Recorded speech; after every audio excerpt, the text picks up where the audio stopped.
Lamentações, capítulo 3, versículos de 22 a 25 diz: As suas misericórdias não têm fim, renovam-se a cada manhã.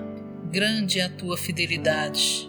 A minha porção é o Senhor, diz a minha alma, portanto esperarei nele. Bom é o Senhor para os que esperam por ele, para a alma que o busca.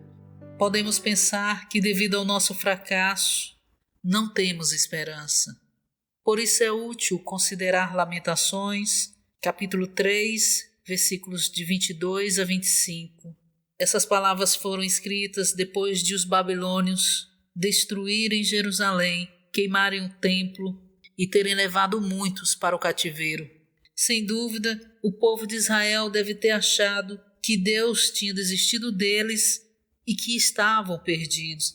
Por um lado, Jeremias chorava e, por outro, ele escrevia. Ao escrever, ele podia dizer que era pelas misericórdias do Senhor que não éramos consumidos. Ele podia dizer que ainda estavam ali e que Deus não tinha desistido deles. Os príncipes, os profetas e os sacerdotes tinham fracassado, mas as misericórdias de Deus não têm fim. Elas renovam-se todas as manhãs. Jeremias podia declarar que Jeová era a sua porção e que ele esperava nele, pois ele é bom para os que esperam por ele. Por que razão a esperança nele? A esperança em Deus, porque em Deus não há desilusão. Agora temos de ver que o fracasso de Israel abriu caminho para que Cristo viesse ser a sua justiça. A situação é a mesma conosco hoje. Os nossos fracassos abrem um caminho para Cristo vir. Jeremias 23, versículos de 5 a 6, fala da vinda de Cristo. Eis que vem dias, diz o Senhor, em que levantarei a Davi um renovo justo, e rei que reinará, e agirá sabiamente, e executará o juízo e a justiça na terra.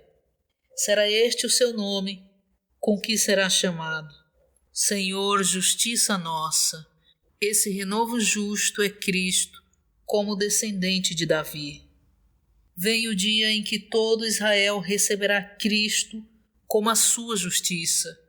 Eles o deixaram, mas isso abriu a porta para que ele viesse como a sua justiça.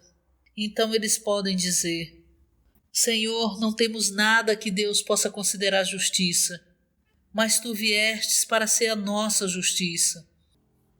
Segundo a profecia de Jeremias, por mais maligno e mau que Israel fosse, e por mais que deixasse Deus e cavasse para si cisternas rotas, Israel será restaurado. Na restauração de Israel, Cristo será a sua justiça, redenção e vida. Capítulo 31, versículos de 33 a 34. E Cristo será exaltado para ser a sua centralidade e universalidade. Deus virá para se dispensar aos seus eleitos, como a vida divina, a fim de ser a sua vida e lei da vida, com a sua capacidade de conhecer Deus e viver Deus. Por fim, eles, tal como Paulo e os crentes em Cristo hoje, serão uma nova criação. Se decepcionarmos Deus hoje, não devemos ficar desanimados. Deus tem uma maneira de lidar conosco. Ele tem uma maneira de fazer com que amadureçamos e depois de nos trazer para a Nova Jerusalém. Se formos vencedores, receberemos uma recompensa no milênio. Se formos derrotados, sofreremos castigo no milênio. Mas no fim, amadureceremos e entraremos na Nova Jerusalém. Alguns cristãos podem amar o mundo hoje, mas mais cedo ou mais tarde, Deus virá e removerá o brinquedo do mundo e eles se arrependerão.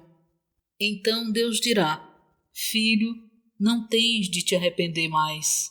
Simplesmente toma Cristo e regozija-te comigo.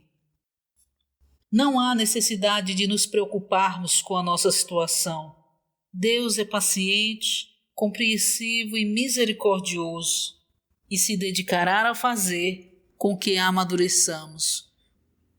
Todos os crentes, sejam fracos ou fortes, estarão na Nova Jerusalém, e todos os que ali se encontram terão maturidade.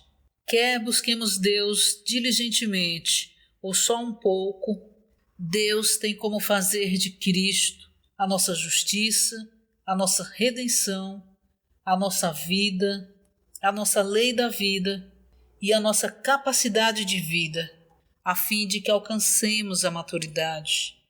Todos os verdadeiros crentes em Cristo alcançarão maturidade para estar na Nova Jerusalém.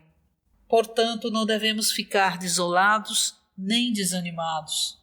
Antes devemos ficar encorajados